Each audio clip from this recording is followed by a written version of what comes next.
Ladies and gentlemen, welcome to Next Level University, where we teach you how to level up in your life, your love, your health, and your wealth. No matter where you are now or where you've been, there is a next level. We bring you 5 episodes a week, 4 of which are solo episodes with Kevin and I, and 1 world-class guest to help you get there. This podcast is proudly sponsored by our friend and mentor, David Meltzer of the Playbook Podcast. Ladies and gentlemen, welcome back to another very special, as always, Next Level Mastermind. We are blessed with a very, very special guest. We had the pleasure of interviewing her a few weeks ago. It was an amazing interview. She's an amazing person. She has amazing energy, and she has an amazing heart. Gina Swire is joining us today. How are you doing, Gina? Good morning from Indonesia, Bali. Thank you so much for joining us. I was going to give you a long intro, but I think it would probably be better if you just told the attendees a little bit about yourself. Just go into a little bit of your story. It's just super powerful, and we were privileged enough to hear it on our episode. Oh, thank you. Well, thank you so much for inviting me back, and to everyone for showing up this morning. And it's great to meet you all. And I can't wait to share this message that has been, I've completely dedicated my life to sharing this. So this is my biggest joy to sit here and share this with you. So thank you for having me. And if you've got any questions or you want to ask anything or anything's coming up, put it into the chat. I love questions. I know these two guys are really good at questions after the podcast, so I love to hear your questions. And the way that I got into this was not, it was not always this way. It was definitely the opposite way. A lot of body hating and a lot of thinking I needed to be something different to what I am, and always wanting to change who I am and trying to compare myself to all the comparison, all the negative self-talk, all the things. That was me. And nobody really knew about it because it was all mostly in my head, and it was having a negative effect in my life, but I was still doing really well. So I was like a functioning body hater or a functioning kind of Gina hater. And it was a bit of a miserable, weird place to live. And even now when I share this stuff, I share it very openly on social media. My friends will say, "You were never like that." And I'm like, I was, you just didn't know about it. And my family sometimes get really upset because they think, "Oh my God, were you having a really miserable time?"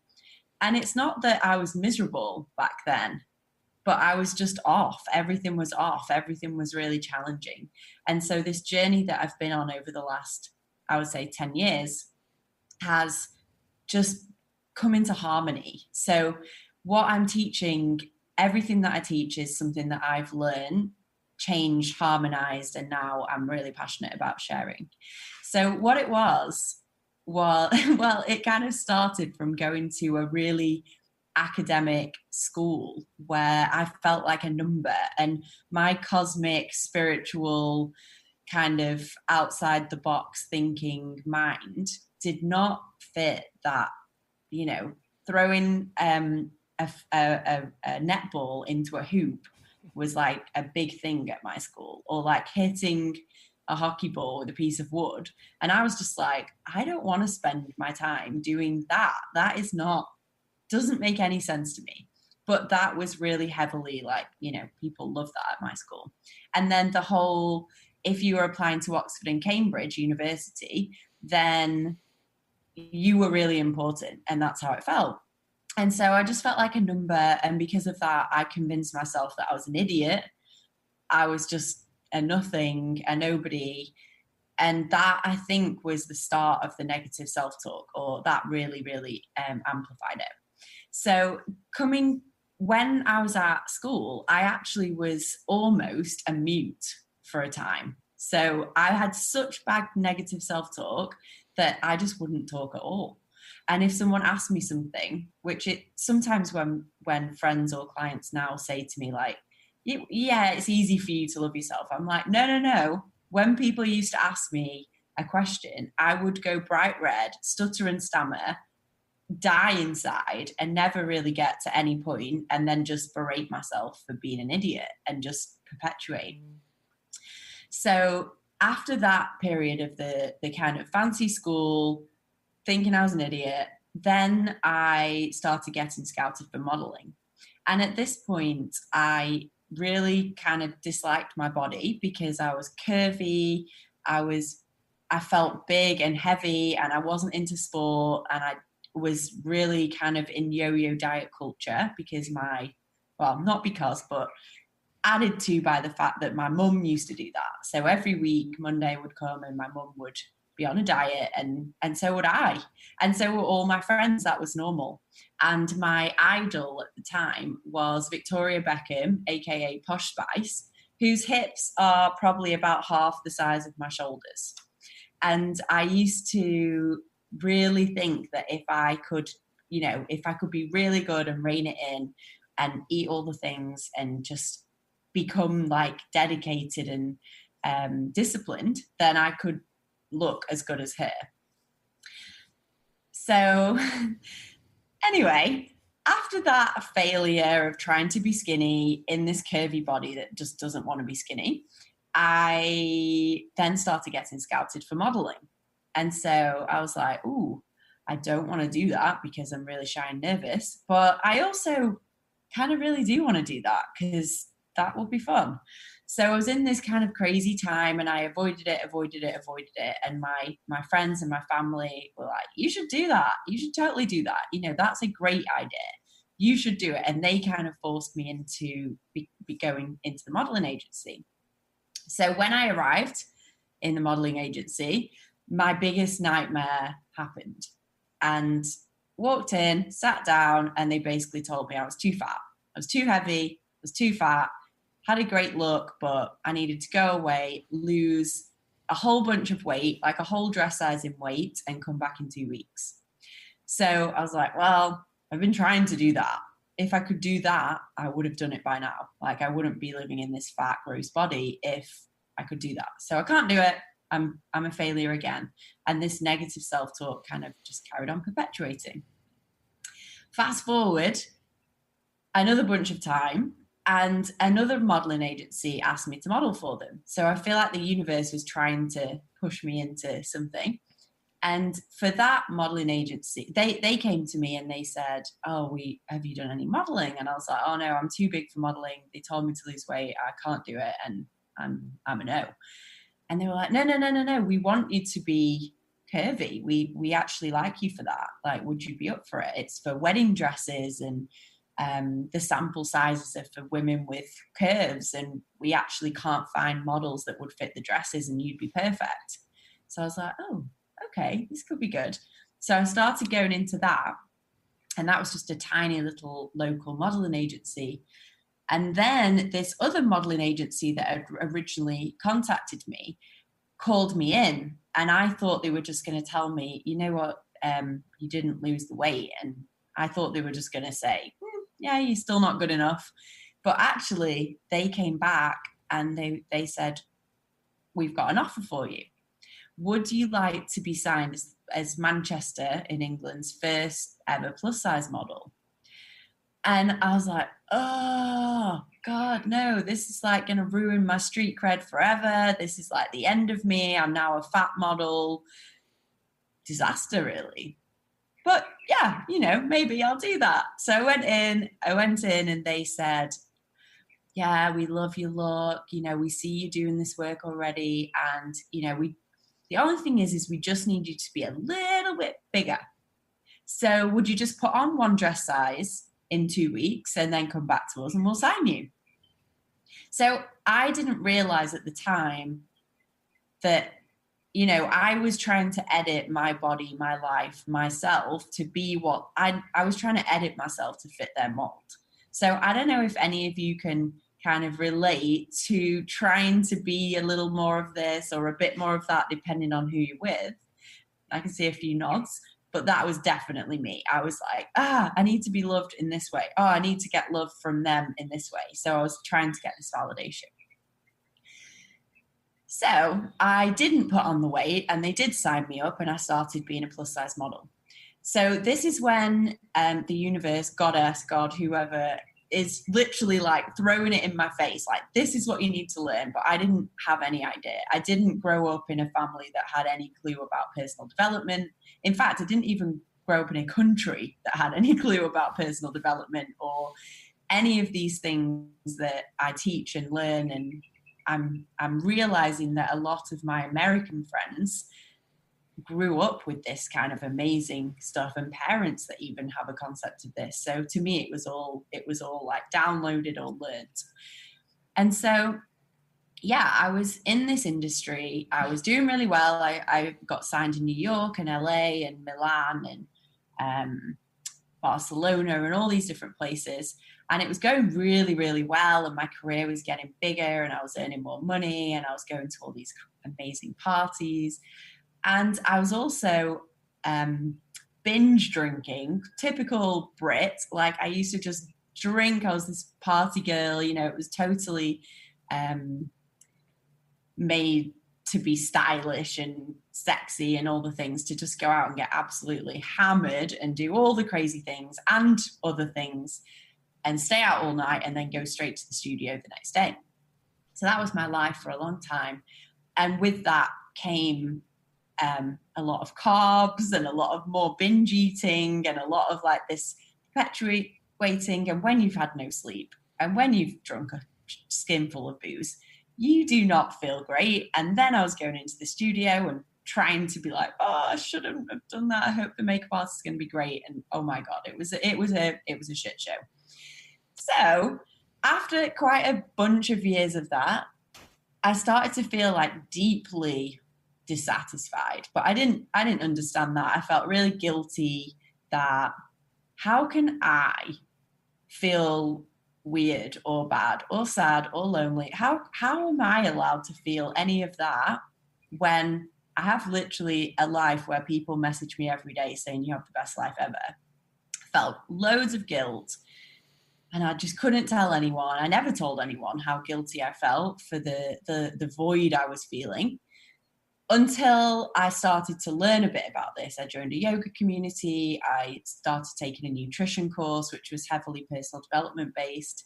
And when I started to learn and I started to ask myself these questions, like, what do you actually want to do with your life? Which I actually hadn't asked myself deeply that question before. Maybe like, you know, what do I feel like doing, or what feels good, or what career, or how am I going to make money? But I'd never like asked myself what would be deeply nourishing for Gina's soul in this lifetime.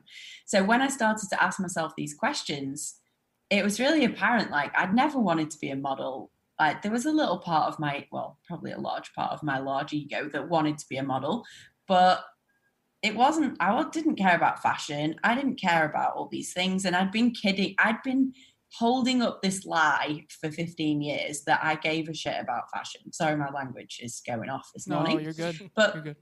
Swearing's allowed? Yes. Yeah. Okay, great. You're good. So, what was I saying? Yeah, so I realized that I'd been holding up a lie and thinking I had to care about fashion and going into all these jobs and being like, yeah, this designer, that designer, Mm-hmm. And actually all that was just a complete lie. Like, I love traveling. I love meeting people. Yeah, you know.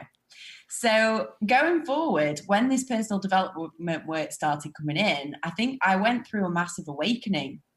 And overnight, pretty much, I just decided, right, I'm going to quit everything. And so I quit my job. I quit modeling. I quit all my old friends in all countries that I used to party in. I quit partying, quit alcohol, went vegan at the time, quit men, went completely celibate, and everything that I could possibly quit, because I just knew that was not making me happy. And I didn't even know what would. I didn't even know I could feel that happy, but I just knew that wasn't working. So quit, everything, cold turkey, moved back to England and bought a house. And I just sat in my house for 9 months, pretty much on my own. Like, I did like a quarantine. I did Corona, but like a bunch of years ago. basically, and reset everything. And I had no idea what I was doing. I had no mentor. I didn't even know that mentors or guides or spirit or coaches, I didn't know you could have help with this. I just thought I was losing my mind and I was probably going to die. And I just had to surrender to that. So didn't tell anyone either, didn't tell my family, none of my friends knew. I just avoided everything. And so I think that was the first time that my inner guidance got to be seen, got to be heard. And all of a sudden, I'd be on my lounge floor begging for a sign from the universe. And then I started getting them. I started getting these really profound voices coming through to me. And I'll just listen to them. And I was like, yeah, that makes complete sense. Now I'll live my whole life by that. And they just came in this series. And even though it was really painful to face all that for the first time, like the deep loneliness, this void, this like soul wasn't on purpose, like everything. And also the loneliness was such a huge void because I was used to, I told the guys this last time, I used to call it the bench. And I used to have all these men in different countries that were all, I would keep them all completely at arm's length, but they were all on the bench for whenever I needed validation, or if I needed to go on a date, or anytime I needed anything, I'd be like, oh, hey, no. And they'd be texting me like all this validation. And so during this time, I burnt the bench. I was like, right, the bench is done. The bench is no longer this thing that's been looking after me all these years. And it's like, what am I doing? I've just got rid of all the things in my life with no plan.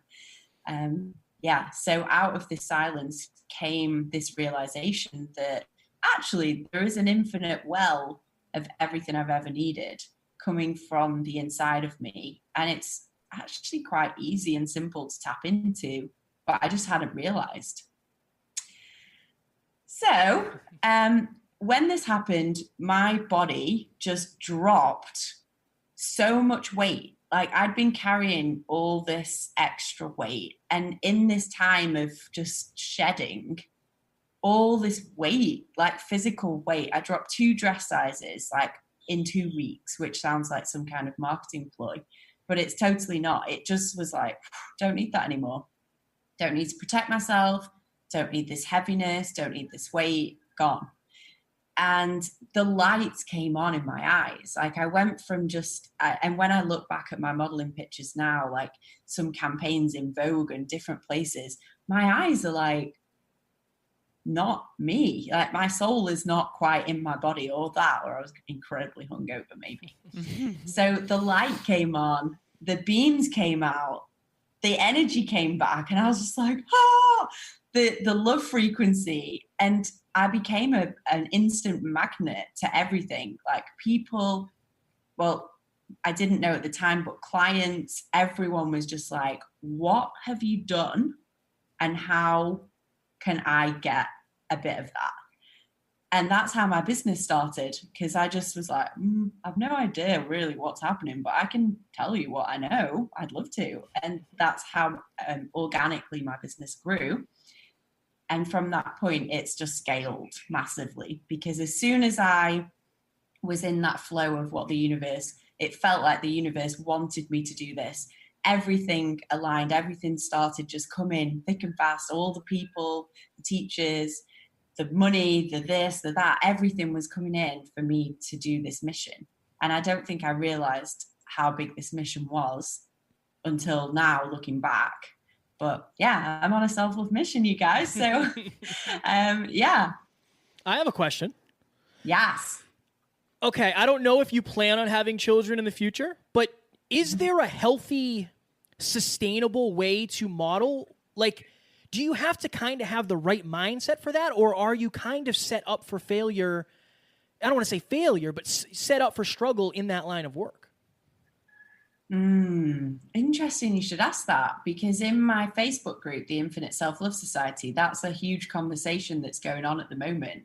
And lots of mums in my community, and they're all kind of, some people join and they join because they don't want to pass this on to their daughter or their son or whoever.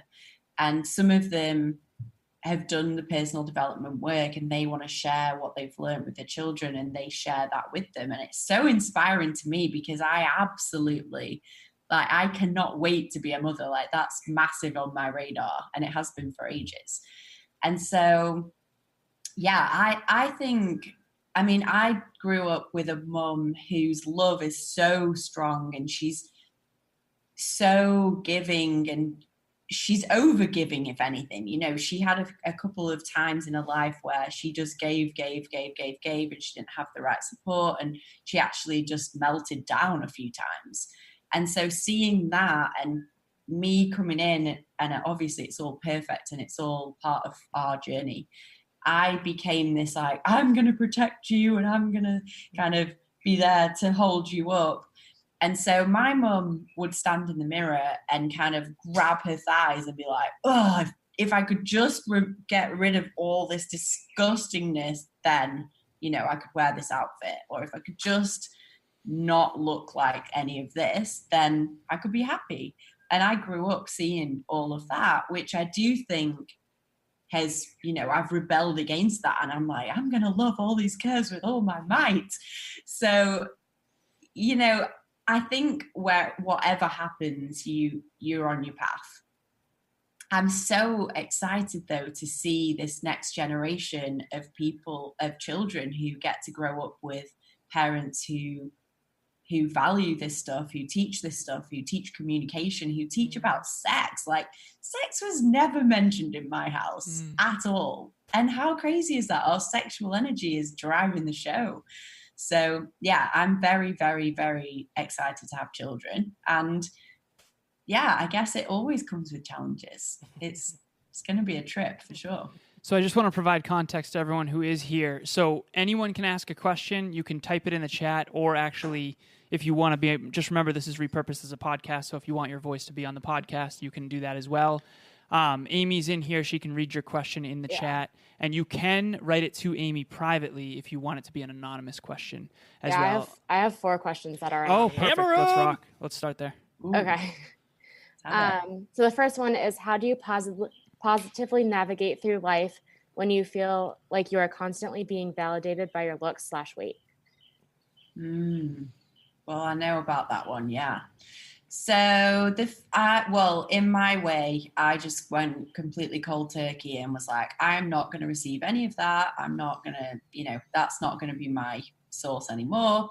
And I'm going to tune my vessel to bring that validation from within. So one tiny simple thing that just popped into my mind, I like to honor these things that pop into my mind, is for about the last 10 years, I have a reminder that pops up on my phone every single day at a certain time, and it's like 1 minute self-love. And in that minute, I just close my eyes and channel everything in. So it's just a little tiny practice. And some days it's really easy, and some days it's like, why am I not doing this? And it brings up a lot of questions to journal about. So yeah, it's definitely a practice of shifting it inward for sure. But when we are relying on that from the outside, you know, it's always disappointing. And I think you can never be fully satisfied from that doesn't fully satiate you. And the satiation, is that a word? Satiation? It is now. Comes from satiation. No, it actually is. I use that often. Yeah. Great. So there's nothing more satiating than that love from within, and that's what everything mirrors from. So, you know, a new relationship is mirroring back that love from within. So it's a real journey to shift that, but it's so worth it. Yeah, it's a little bit like the thing that's coming to my head is like with orgasms. Like, if you're just gonna have cheap junk food orgasms here, there, and everywhere, then go for it. But if you want to have gourmet orgasms, takes a little bit of okay, I'm going to learn about my body, I'm going to invest in how this works, and the rewards are great. So yeah, best analogy ever. You want to read the next question? Yeah. Hammer it. Okay. When you quit everything, how long did it take for the loneliness to go away, or did it ever?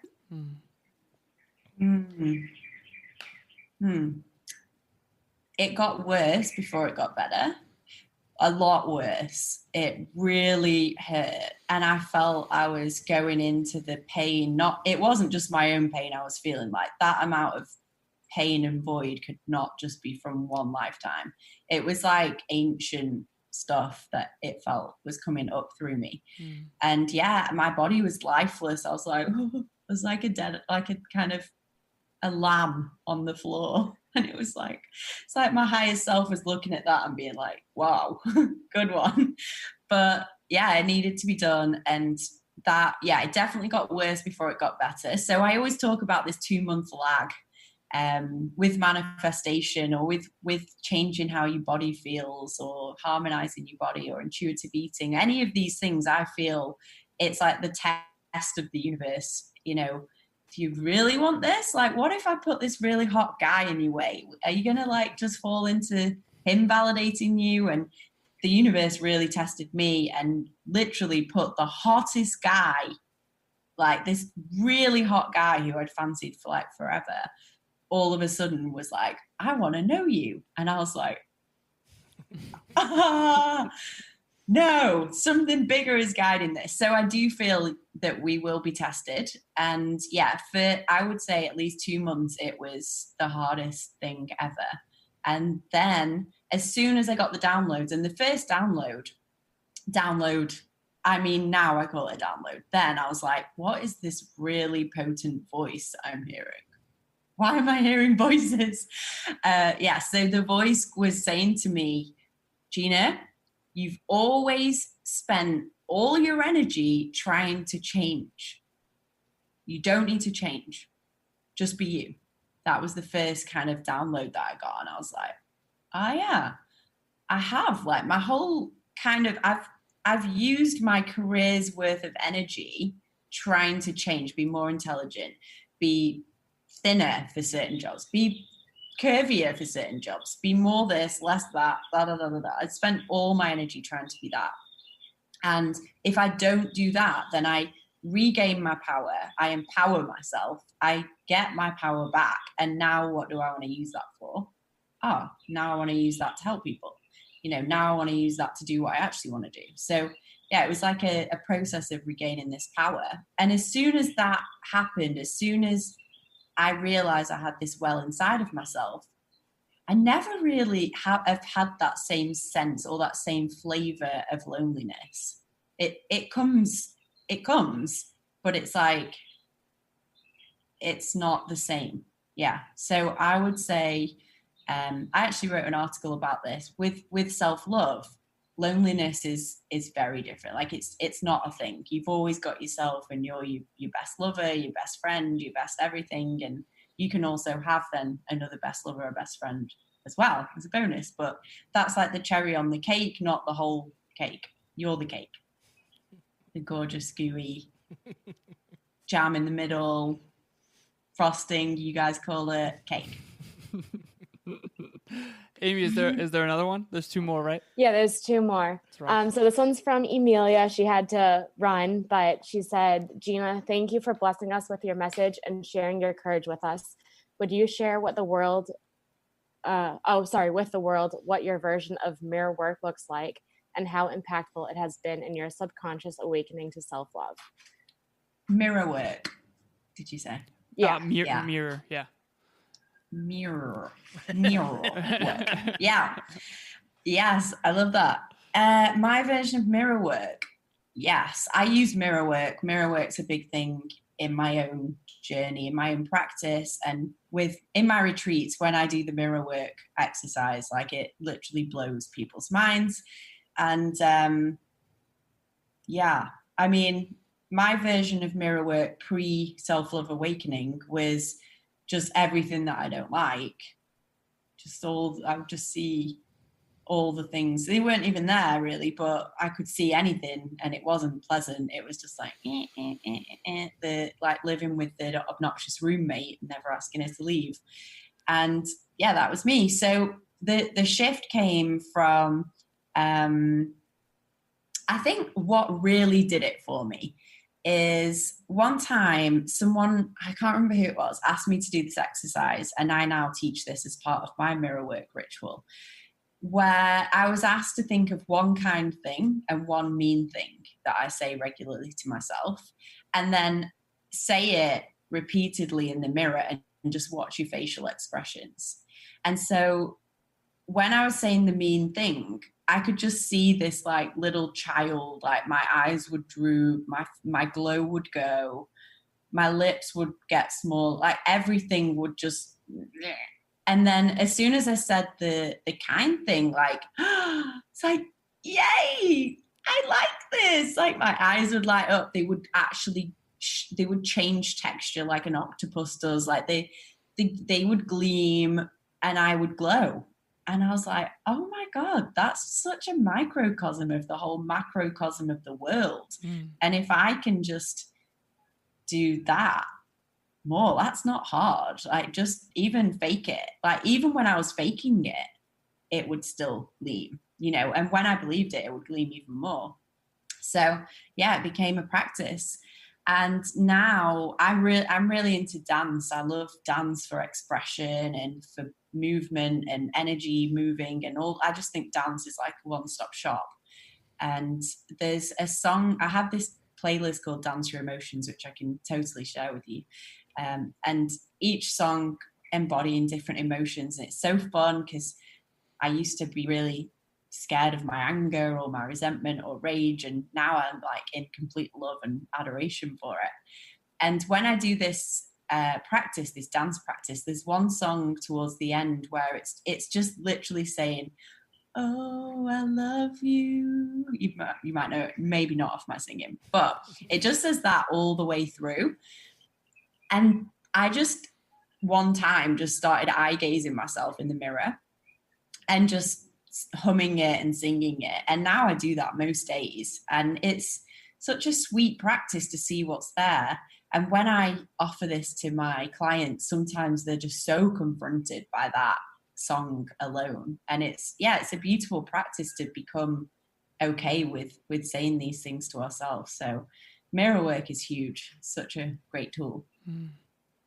Ladies and gentlemen, have you ever been afraid to tell your friends or your family what you really wanted out of life? It's clear that you want to get to the next level. Join our private Facebook group. In that private Facebook group, you're going to get around a growth-minded, like-minded community who all have goals and dreams. That way you won't feel alone. You can be vulnerable. You can be understood. And again, there's nothing more important than getting on a winning team. To join Next Level Nation, just click the link in the show notes. All right, we have 2 more questions in the chat. Keep it coming. From all your experiences, what is something you will instill in your own children one day? Good one. What's something? Body harmony is the first thing. That was such a huge thing that I didn't grow up with. And that is something, you know, I was taught to, do you have Weight Watchers in America? Oh, yeah. Yeah, Weight Watchers, yeah. So like I was taught to outsource my body's intuition and wisdom to like Weight Watchers because they obviously know more about looking good and feeling good than I did. And that is so bonkers to me. And I would definitely instill in my children, like, what do you want to eat? You know, if you don't want to eat that, that's cool. If you want to eat something later, you can have that. And just, like an abundance around food and, and definitely getting them to ask themselves what they really want, which I was just told what I was eating. And in lots of things in life, this is what you're having at this time. And if you don't want it, you can wait till the next meal. And then it has this like, oh, I'm going to starve if I don't eat this. So I have to eat it, even if I don't like it. Mm-hmm. And I'm still rewiring that one now. Like if I don't like a food on my plate, I will still eat it because I'm in fear that I might not get something else and I'll starve. So yeah, definitely that one. And also abundance. And I say abundance with like the most Northern English accent, and all my American friends take the mick out of me. So abundance, because I mean, that's huge. And that is something that I was taught by my grandma. She taught me, whether it's right or wrong, like I still actually don't know to this day, but she taught me, Gina, you will never have to worry about money. There's always enough money in the family. You'll always be supported. And, you never have to worry about these things. If ever you're struggling, you come and tell me, and I'll make sure that the right thing comes to you at the right time. She taught me about saving. She taught me about she really did a good job at teaching me from a young age about money, security, and abundance. And this is I believe money story and self-love story is so, it's one, it's all the same energy. And so this is a huge part of what I teach. And as your self-love rises, you become a magnet to money. And so, yeah, I feel that's something I really want to pass on. And I still don't know, like if I did completely mess up, if there would be money, but I believed that there was. So, belief is everything. Yeah. Gina, can you please explain your definition of abundance just for anyone who, might be listening?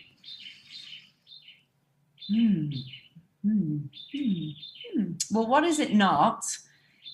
It is not lack mentality. It's not thinking, oh my God, I cannot share your guys's mastermind on my social media, because what if one of my clients wants to then go to you, then I'll be losing out. No, it's all about there's plenty of everything for everyone.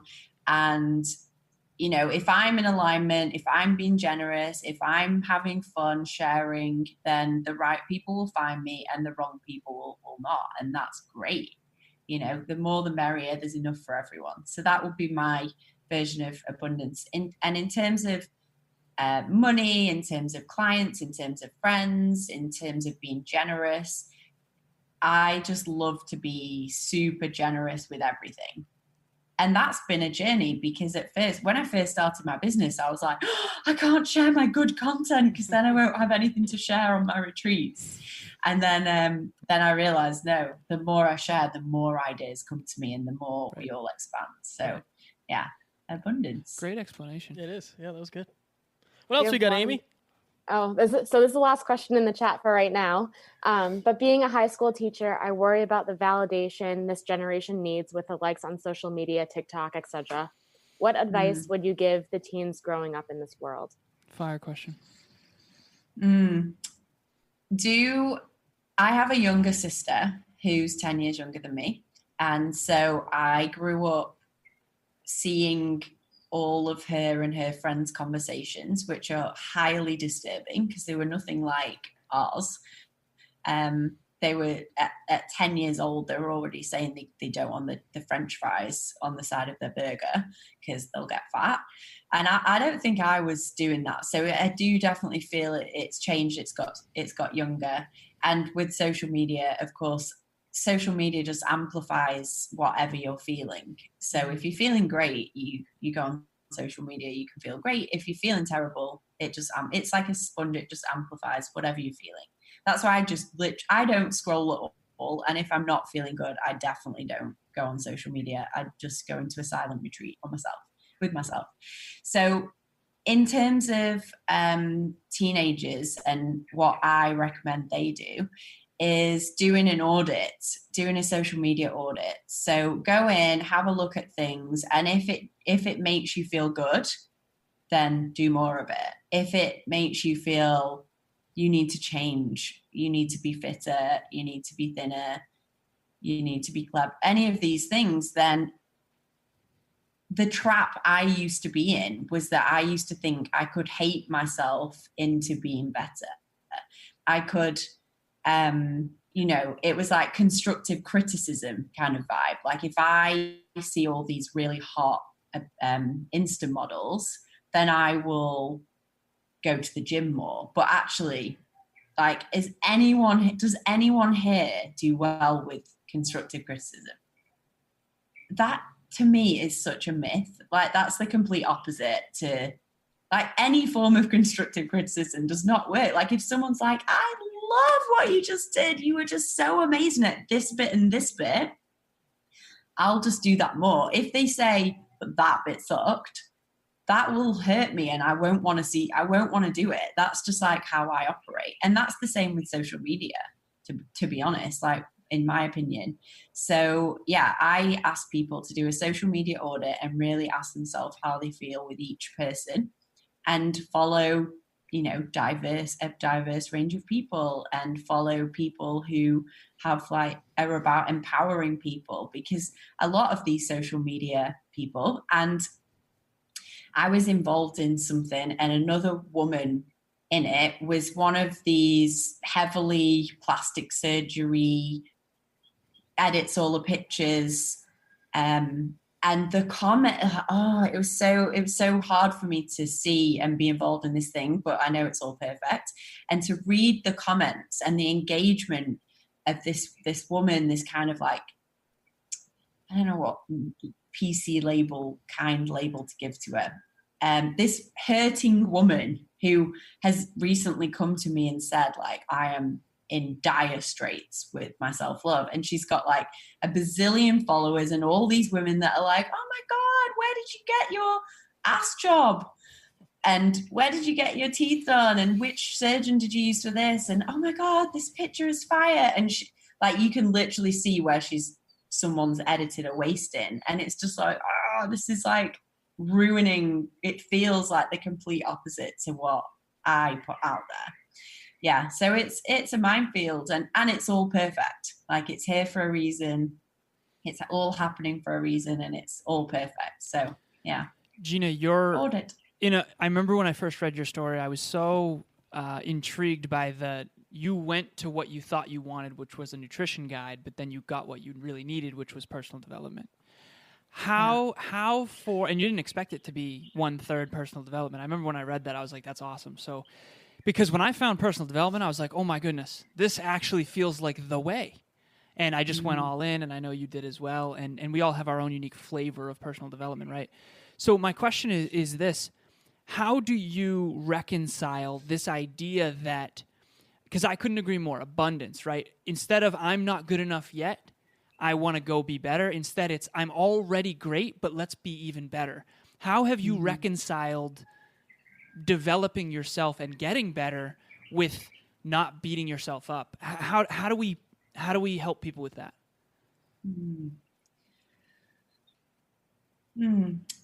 For me, when this awakening, when this shift happened, at first, I'd been trying to love my body. I'd been trying to, be a better person. I'd been trying to grow anyway. But it wasn't like a great step forward kind of thing. But when this awakening happened, what shifted was this realization that instead of hating my body, it wasn't like I went from body hate to body love overnight and that was the shift. I just suddenly learned to love myself. It was that I realized it was irrelevant. Like this, it just is. Like everything just is. And so out of that kind of, this isn't a problem anymore, like there's no problem, it naturally for me just became, okay, everything just is. Like my body just is. Like, yes, it's it's imperfect. Yes, there's things that I could and would change or tweak, but everything's exactly as it's supposed to be. So it's this it was this deep trust in the moment, in the nowness, in what everything is. Like everything just is. And if it just is, yeah, like you say, we can tweak things. We can put another cherry on top of the cake, but we're already the prize. We're already the gift. We're already there. And that for me was what shifted. So now when I do anything, it is with this mentality of, oh my God, I'm so excited. I'm so curious about this new modality or this authentic relating training or this tantra retreat or this whatever. But it's like, I don't need to do it. Like I'm already fully whole. I'm already fully, I'm here. And I have a necklace, I'm not wearing it right now, that says I'm here now. Like now, the here is now. And it's just a different shift, a different mindset. And that just makes everything knock on to become just a bonus. I've written a book about how everything is inside of us, #self-love. And then, I still want to have children. I still want to have a partnership. I still want to grow my business. I still want to scale it. I still want to learn and expand and grow. I don't have to. Like, everything's great as it is. I've already arrived. Like, the partner is a really nice cherry on the cake for sure. And yeah, so my second book is about how when we feel this wholeness and when we have everything inside of us, this term, what is it? It's when you're never going to be saved. Oh, no one's coming to save you. You're going to save yourself. And I've said that for years, and every single time, like, a tiny little part of me would die because I'm a romantic. But I was not seeing that part because I was like, self-love, everything's inside. And I'm just realizing, like, the wholeness is what brings you to everything that you want. And you manifest a partner. In your wholeness, you manifest a partner who is also whole and meets you at that place. And so now it's like, I can still want to be consciously saved by a man, but I don't need him to, but I can still want that. And that's good. And that's self-loving as well. That's a desire. And so my second book is more about, like, how the wholeness leads you to then the next level of what you really, really want. So yeah, I'm passionate about people first finding it within themselves, but then for a time I thought I shouldn't want anything on the outside. And I actually really do. I have a lot of desires. Yeah. Gina, how important is, a lot of people talk about manifestation, and I think, and I don't know, this is something I thought about early on with it. A lot of those people don't necessarily talk about the action that they took. Like, for you can manifest clients and the retreats and all these opportunities, but you still have to take action on getting on these calls and traveling and setting up these retreats.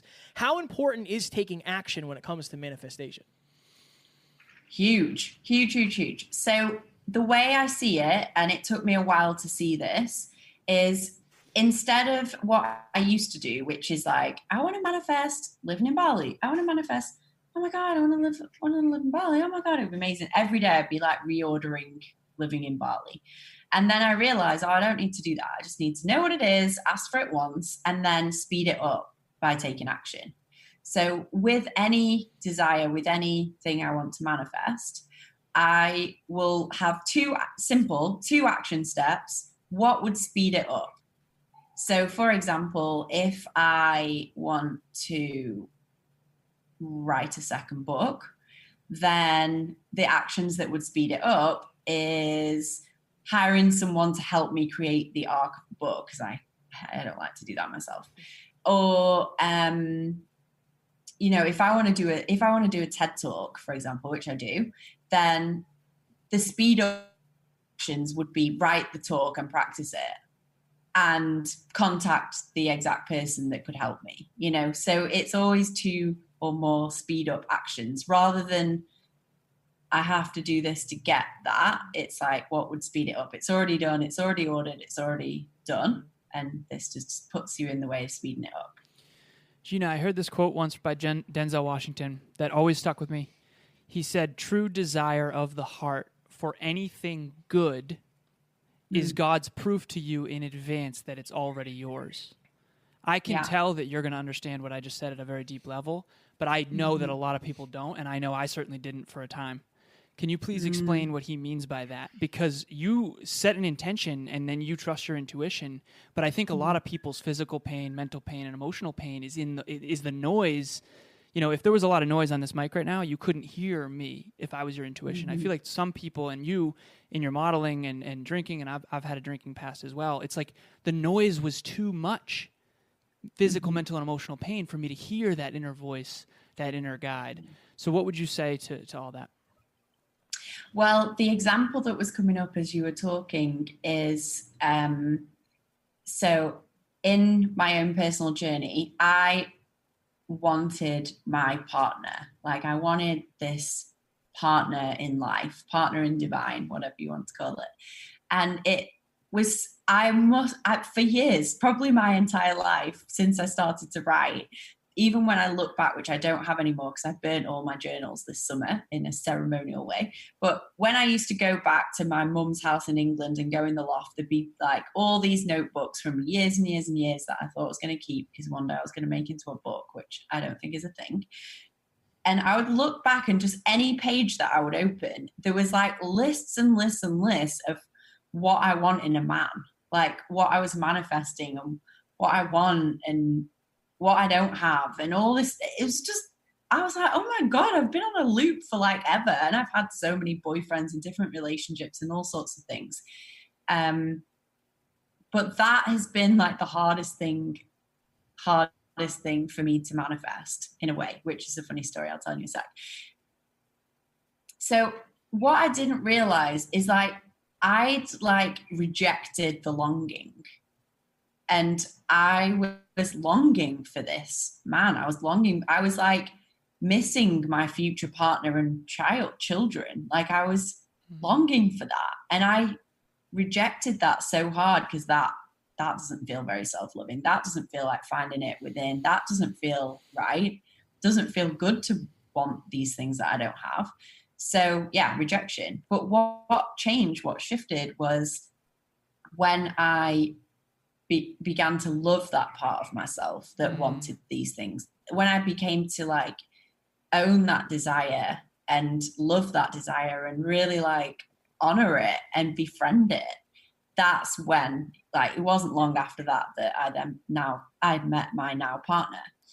Well, funny story. So I actually met my now partner. I'm 35 now. I met him when I was 20 in a bar. And he was a footballer. I was a model. You can imagine, like, we weren't, like, it wasn't great. But anyway, we met then. And for all these years, we've been kind of like very mostly off, but on-off lovers. And anytime I was in England and we were both single, we'd be like, should we meet up? And we'd go on amazing dates. And I was always like, you're never going to be my partner because, you know, you're a footballer, so you're obviously not trustworthy and you know, blanket statements all around.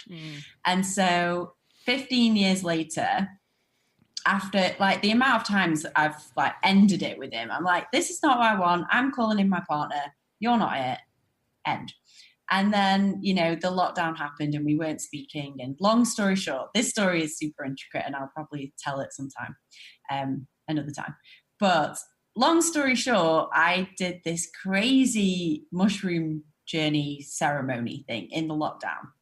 And in the mushroom ceremony, magic mushroom ceremony, I was told I was going to be given a gift. And so I was like, oh, I'm getting a gift. Oh, great. This is nice. And the gift was that I got to sit with my partner's energy for like 6 hours and feel how it feels to be in this partnership that I've always longed for. And I've rejected the longing and I've, you know, all these things. And it was like orgasmic and just like beautiful and safe and held and just everything I've ever wanted and more and all the things.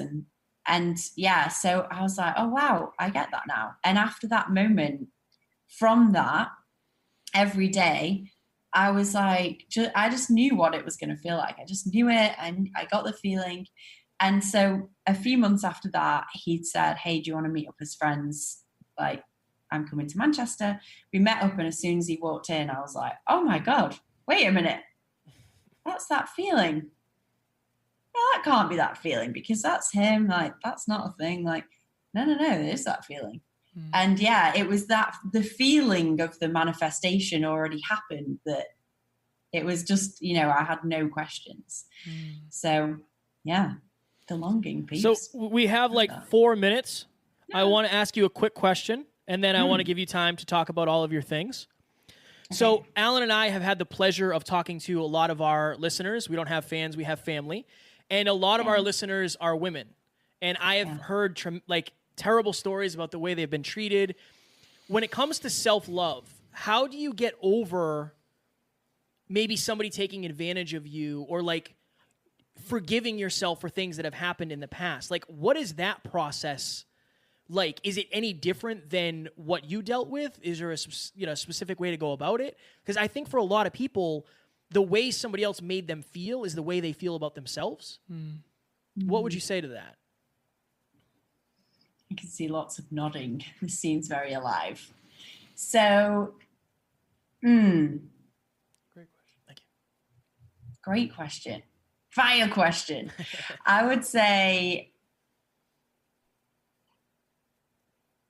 the thing that's coming through is just take things really slow.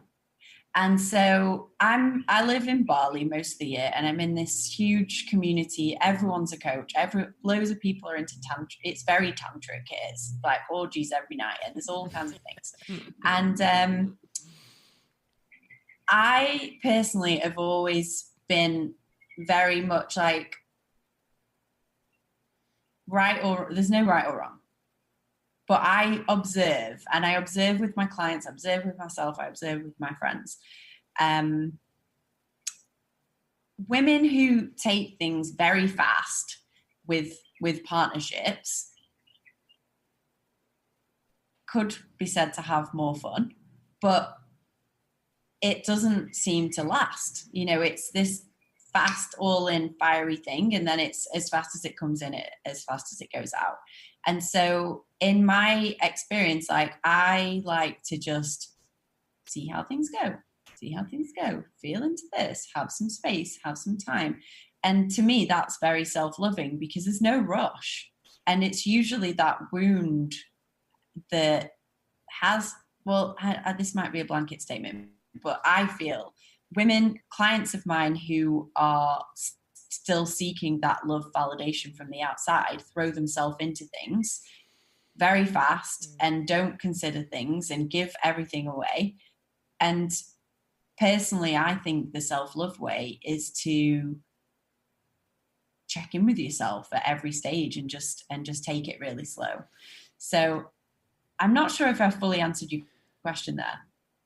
It's a tough question because it's very like circumstantial, but I just know a lot of people at one point, I think they did love themselves to the best of their ability, and then somebody made them feel bad or dirty or used or whatever it may be, and then that's now the weight that they carry around, and it's very hard for them to let go of that. And I've found that they often blame themselves because they put themselves in that circumstance or should have known better. But it's like, in some cases, you were young. When we were teenagers, we didn't know better. I didn't either, right? So yeah. What would you say? I know we have to go, but what would you say? Yeah.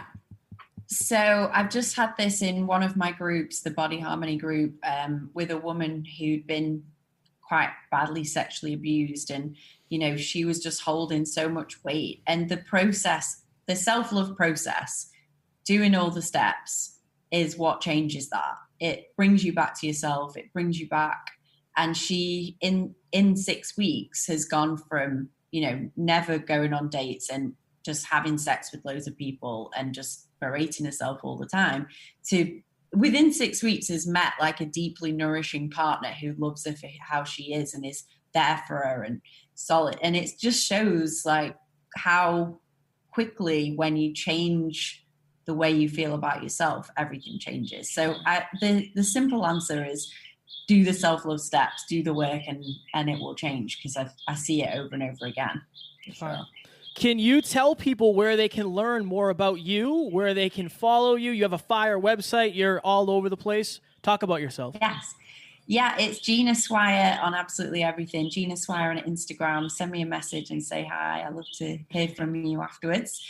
And also let me know what you're manifesting, because tell me what you've manifested in the future, and I will I will do a little thing with you to speed that up.